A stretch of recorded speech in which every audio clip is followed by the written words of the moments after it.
Hi hello అందరూ ఎలా ఉన్నారు? ఈరోజైతే ఒక కొత్త రెసిపీ తోటి మీ ముందుకు వచ్చానండి. ఆ రెసిపీ ఏంటంటే తాటి ముంజల పాయసం అండి. ఈ పాయసానికి కావలసిన పదార్థాలు తయారు చేసే విధానం ఎలాగో తెలుసుకుందాం. ఆలస్యం ఎందుకు, వెంటనే వీడియోలోకి వెళ్ళిపోదాం. తాటి ముంజల పాయసం కోసం ఒక అర లీటర్ వరకు పాలను తీసుకున్నాను. అలాగే చిన్న చిన్న ముక్కలుగా కట్ చేసుకున్న తాటి ముంజలను ఒక కప్పు వరకు తీసుకున్నాను. అలాగే ఒక 100 గ్రాముల చక్కెర, ఒక స్పూన్ నానబెట్టుకున్న సగ్గుబియ్యం, నెయ్యిలో ఫ్రై చేసి పెట్టుకున్న కొన్ని జీడిపప్పు, ద్రాక్ష, అలాగే కొంచెం యాలకుల పొడి. ఇప్పుడైతే స్టవ్ వెలిగించుకొని పాలు పెట్టుకుందాం. స్టవ్ వెలిగించుకొని పాలైతే పెట్టేసుకున్నాను. ఈ పాలని బాగా ఒక 2 పొంగులు వచ్చే వరకు మరిగించుకుందాం. పాలైతే పొంగిపోకుండా దగ్గరుండి ఒక 2 పొంగులు వచ్చేంత వరకు పాలనైతే మరిగించుకుందాం. ఇదిగో చూడండి, పాలైతే పరగటం స్టార్ట్ అయ్యింది. పొంగిపోకుండా కలుపుకుంటూ అయితే ఈ పాలనైతే మరిగించుకుందాం. అలా 2 పొంగులు వచ్చేంత వరకు ఈ పాలనైతే మరిగించుకుందాం.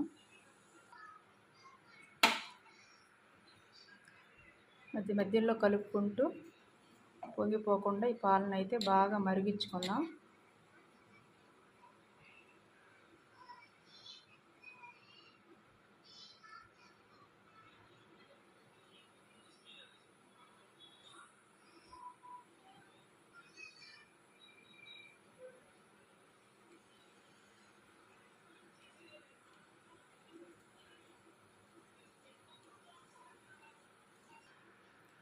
పాలైతే అది ఆ విధంగా మరిగిపోతున్నాయి.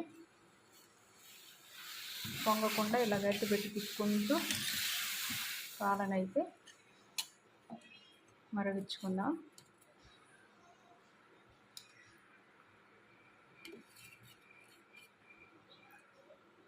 పాలైతే బాగా మరిగిపోయాయి.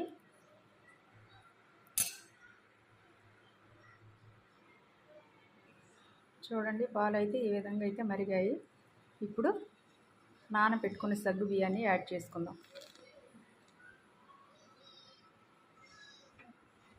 సగ్గు బియ్యాన్ని యాడ్ చేసుకున్న తర్వాత ఒకసారి గరిటెతో కలుపుకుందాం. ఇలా సగ్గు బియ్యాన్ని నానబెట్టి వేయటం వల్ల సగ్గు బియ్యం అనేది తొందరగా ఉడికిపోతాయి. మామూలుగా కనుక మనం సగ్గు బియ్యం అలానే నానబెట్టకుండా వేసినట్టయితే ఒక 10 నుంచి 15 నిమిషాల వరకు టైం తీసుకుంటుంది. అలా కాకుండా ముందుగానే సగ్గు బియ్యాన్ని నానబెట్టి వేసినట్లయితే ఒక 5 నిమిషాల లోపే ఈ సగ్గు బియ్యం మొత్తం ఉడికిపోతాయి.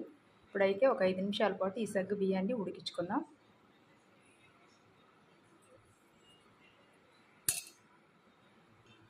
చూడండి, 2 నిమిషాల తర్వాత ఒకసారి కలుపుకుందాం. సగ్గు బియ్యం కూడా చూడండి చాలా వరకు ఉడికిపోయాయి. నానబెట్టి వేయటం వల్ల ఈ సగ్గు బియ్యం అనేవి చాలా ఫాస్ట్గా ఉడికిపోతాయండి. చూడండి, ఒకటి తీసి చూపిస్తాను ఇప్పుడు మీకు.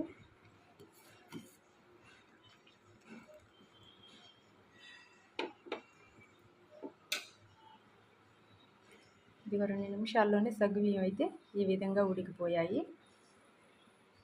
ఇప్పుడైతే చక్కెరని యాడ్ చేద్దాం.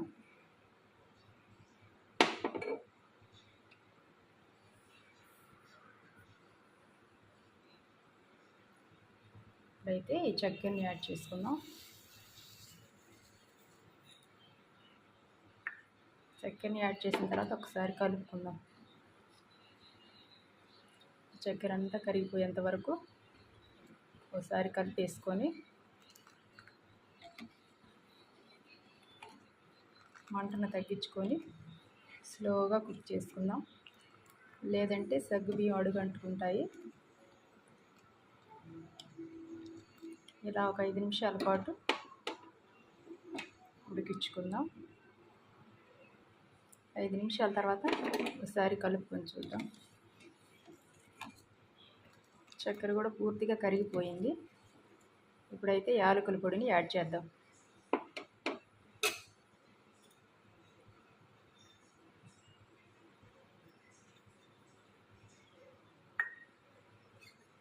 యాలకులు కొన్ని యాడ్ చేసిన తర్వాత ఒకసారి కలుపుకుందాం.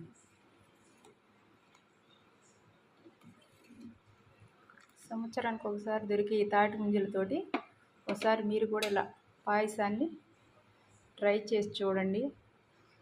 ఈ పాయసం అయితే చాలా చాలా బాగుందండి. నేను ఒకసారి చేశాను, తర్వాత ఈ వీడియో కోసమే మళ్ళీ చేస్తున్నానండి. ఒకసారి మీరు కూడా ట్రై చేసి చూడండి. చాలా అంటే చాలా బాగుంటుంది. ఒంట్లో వేడిని తగ్గించి చలువునిచ్చే ఈ తాటి ముంజల పాయసాన్ని ఒకసారి మీరు కూడా ట్రై చేసి చూడండి. ఇప్పుడైతే మరోసారి కలుపుకుందాం. చక్కెర కూడా పూర్తిగా కరిగిపోయిందండి.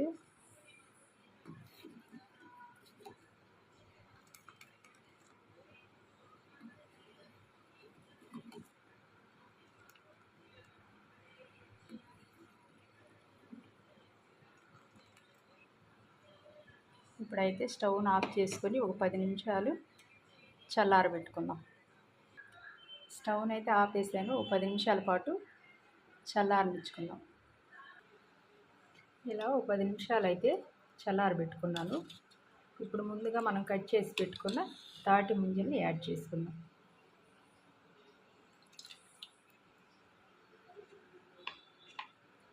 ఇలా తాటి ముంజల్ని యాడ్ చేసుకొని ఒకసారి కలుపుకొని ఈ పాయసాన్ని ఒక 10 నిమిషాల పాటు ఫ్రిడ్జ్లో పెట్టుకుందాం. ఇప్పుడైతే నేను ఫ్రిడ్జ్లో పెట్టేసుకుంటున్నానండి. ఓ 10 నిమిషాల తర్వాత మళ్ళీ చూద్దాం. ఓ 10 నిమిషాలు ఫ్రిడ్జ్లో పెట్టి తీసిన తర్వాత చూపిస్తున్నానండి.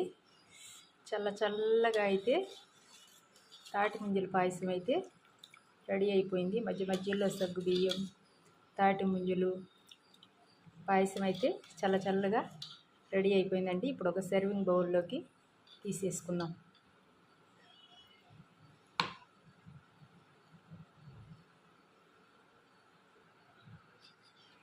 ఇలా ఒక సర్వింగ్ బౌల్లోకి తీసేసుకుందాం.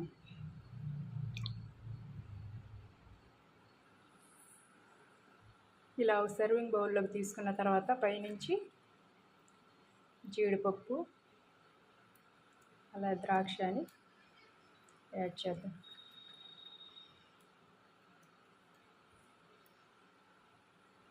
ఇలా జీడిపప్పు ద్రాక్ష యాడ్ చేసుకుంటే సమ్మర్ స్పెషల్ తాటి ముంజల పాయసం అయితే రెడీ అయిపోయిందండి. చల్లగా సమ్మర్ స్పెషల్ తాటి ముంజల పాయసం అయితే రెడీ అయిపోయింది. మీరు కూడా తాటి ముంజలు తెచ్చుకోండి, పాయసాన్ని తయారు చేయండి, మీరు తినండి, మీ పిల్లలతోటి తినిపించండి. మా వీడియో కనుక మీకు నచ్చినట్లయితే లైక్ చేయండి, షేర్ చేయండి, సబ్స్క్రైబ్ చేయండి. పక్కనే ఉన్న బెల్ ఐకాన్ని క్లిక్ చేయండి.